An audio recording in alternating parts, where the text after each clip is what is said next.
Hello বন্ধুরা, welcome to my channel. আমি রনিতা। বন্ধুরা, আমরা প্রত্যেকেই জানি যে কিছুদিন আগে অর্থাৎ 5th জুলাই বিশ্ব পরিবেশ দিবস ছিল।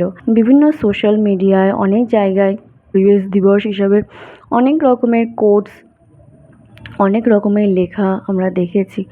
তো আমি তোমাদের প্রত্যেকের কাছে এটাই প্রশ্ন রাখবো যে সত্যিই কি আমরা বিশ্ব পরিবেশ দিবস কি আদৌ পালন করতে সফল হয়েছি? মানে তোমরা প্লিজ কিছু মনে করো না, কিন্তু এই প্রশ্নটা করার উদ্দেশ্য এটাই যে এই প্রশ্নটা করার উদ্দেশ্য একটাই কারণ যে আমরা যে এই দিনটাকে যে উদযাপন করছি, কিংবা এই দিনটাকে যে আমরা ফলাও করে গাছ লাগাও গাছ লাগাও বলছি, সত্যিই কি আমরা সেটা পালন করছি? কারণ আমার মনে হয় অনেক মানুষ আছে যারা দেদার গাছ কেটে যাচ্ছে, যেখানে বলা হচ্ছে যে একটা গাছ কাটলে তার জায়গায় আরও একটা গাছ অর্থাৎ দুটো গাছ লাগাতে বলা হচ্ছে।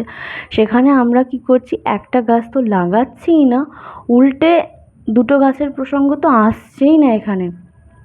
কিন্তু এই রকম করতে করতে আমরা কি প্রকৃতিকে বিনষ্ট করে ফেলছি না? প্রকৃতিকে ধ্বংস করছি না?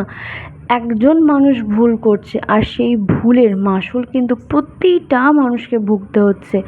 আজকে একটু ভালো করে দেখোই না চারিদিক তাকিয়ে যে কি প্রচণ্ড গরম। আজকে আমি ভিডিও করছি, মানে আমি ভীষণ গরমে ঘেমে যাচ্ছি। ভিডিও না করলেও ভিডিও না করলেও এমনিতেও তো প্রচণ্ড গরম পড়েছে। যাদের হয়তো ঘরে এসি আছে তারা হয়তো স্বস্তিতে রয়েছে, কিন্তু যাদের ঘরে এসি নেই তাদের আমার মনে হয় ভীষণই গরম লাগছে আমার মতো। তো এটা যখন আমার মা ঠাকুমাদের সময় ছিল তখনও তাদের এরকম গ্রীষ্মকাল গেছে, কিন্তু এই রকম তো অবস্থা হয়নি। আজকে যে পরিস্থিতিটা হচ্ছে তার জন্য কে দায়ী? আমরাই দায়ী, আমরাই ভুল করছি। যে যেরকম করবে সে তো সেরকম ফলই ভোগ করবে।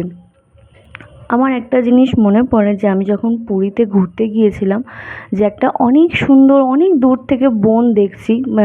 বনের মধ্যে দিয়ে যখন আমাদের বাসটা যাচ্ছে, খুব সুন্দর লাগছিল চারিদিকে গাছপালা দেখতে।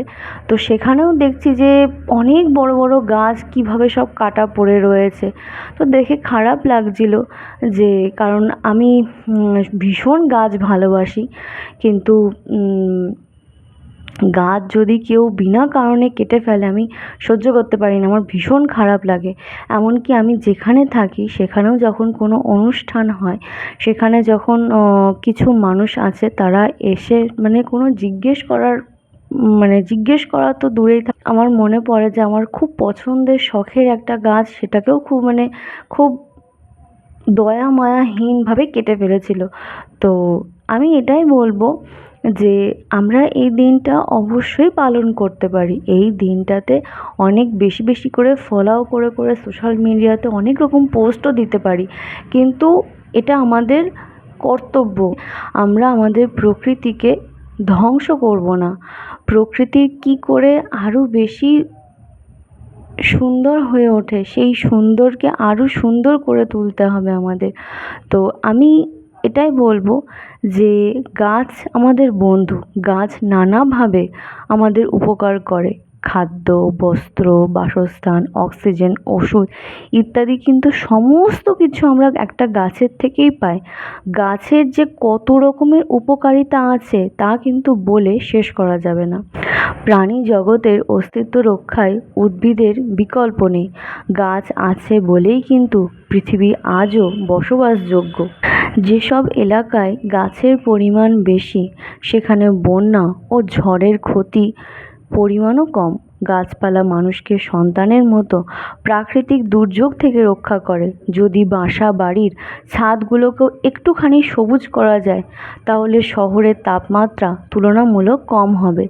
ছাদের বাগান ঘরের তাপমাত্রা স্বাভাবিক রাখতে ভূমিকা রাখে। একটা সবজির গাছ 3 মাসের জন্য 3 জনের অক্সিজেন সরবরাহ করতে পারে। শহরে ফাঁকা জায়গার অভাব, তাই বাড়ির অন্তত 25% জায়গা জুড়ে ছাদ বাগান করা উচিত। শুধু পরিবেশগত দিকই নয়, ছাদ বাগান করে আর্থিকভাবেও লাভবান হওয়া যায়। শখের পাশাপাশি বাণিজ্যিকভাবেও ছাদ বাগান করে সফল হয়েছেন অনেক ব্যক্তি।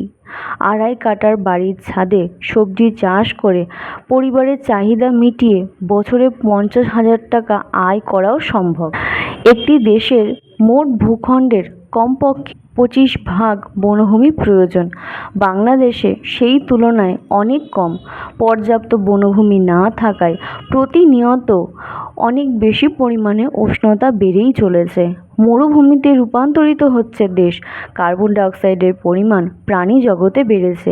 ক্ষতিকর ক্লোরোফ্লোরোকার্বন, মিথেন ও নাইট্রাস অক্সাইডের পরিমাণ অনেক গুণ বেড়েছে। ওজোন স্তরে ফাটল সৃষ্টি হয়েছে। অ্যাসিড বৃষ্টি ও তাপমাত্রা বৃদ্ধির সঙ্গে সঙ্গে অনেক বেশি পরিমাণে বরফ গলে সমুদ্রের উচ্চতা বৃদ্ধি পেয়ে যাচ্ছে। গাছ কমায় আবহাওয়াতেও অনেক বেশি পরিবর্তন দেখা দিয়েছে। গরমের সময় অতিরিক্ত গরম, যেটা আমি বললাম, ঠান্ডার সময় কখনো অতিরিক্ত ঠান্ডা বা গরম। এছাড়া পেয়েছে কৃষি উৎপাদনে হ্রাস। পরিবেশ প্রকৃতি বাঁচাতে গাছ লাগানোর বিকল্প নেই। স্কুল, কলেজ, বিশ্ববিদ্যালয়ের শিক্ষার্থীদের গাছ লাগাতে উৎসাহী করা হওয়া উচিত। বৃক্ষ মেলার পাশাপাশি বৃক্ষরোপণেরও উৎসব হতে হবে। স্কুল, কলেজ, বিশ্ববিদ্যালয়ের কর্তৃপক্ষ এই উৎসবের আয়োজনে ভূমিকা রাখতে পারে। জলবায়ুর বিরূপ প্রভাব মোকাবেলা ও জনসংখ্যার চাহিদার সঙ্গে মিল রেখে বৃক্ষরোপণের কোনো বিকল্প নেই। সরকারি, বেসরকারি ও ব্যক্তিগতভাবে সকলের উচিত বৃক্ষরোপণে এগিয়ে আসা। পৃথিবীকে বাসযোগ্য করে তুলতে গাছের বিকল্প নেই। তো আমি তোমাদের সঙ্গে এটা শেয়ার করলাম এই জন্যই যে তোমরা প্লিজ বেশি বেশি করে গাছ লাগাও। কারণ যত বেশি পরিমাণে গাছ থাকবে তত বেশি পরিমাণে আমাদের সৃষ্টি থাকবে, আমরাও ভালো থাকবো, আমাদের পরবর্তী প্রজন্মও ভালো থাকবে। কারণ আমি অনেক ক্ষেত্রে এই জিনিসগুলো দেখতে পাই যে মানুষ নিজেদের বাড়িঘর বানানোর জন্য বিনা কারণে না, প্রয়োজনের দরকারেই গাছ কেটে ফেলছে। সেখানে আরও দুটো গাছ লাগানোর দরকার, সেগুলো কিছুই করা হচ্ছে না। কিন্তু এইভাবে কি হচ্ছে, প্রকৃতি বিনষ্ট হয়ে যাচ্ছে। দিনের পর দিন আমাদেরই ক্ষতি হচ্ছে, সমস্ত রকম দিক থেকে ক্ষতি হচ্ছে। তো আমি তোমাদের প্রত্যেকের কাছেই এটা বলবো যে শুধু একটা দিনের জন্য না, প্রতিটা দিন যাতে আমরা ভালো থাকতে পারি, সুস্থভাবে বেঁচে থাকতে পারি, নিজেদের সুস্থতার জন্য, নিজেদের সুস্থ রাখার জন্য অবশ্যই গাছ লাগাও। কারণ সবসময় জানবে যে একটি গাছ একটি প্রাণ। তো আজকের ভিডিওটা এই পর্যন্তই। তোমাদের সকলের আজকের ভিডিওটা কেমন লাগলো আমাকে অবশ্যই জানাবে। আর আমার ভিডিও তোমাদের ভালো লেগে থাকলে তাহলে অবশ্যই আমার চ্যানেল সাবস্ক্রাইব করবে, লাইক, শেয়ার আর কমেন্ট করতে ভুলবে না। আজকে এই পর্যন্তই, দেখা হচ্ছে নেক্সট ভিডিওতে।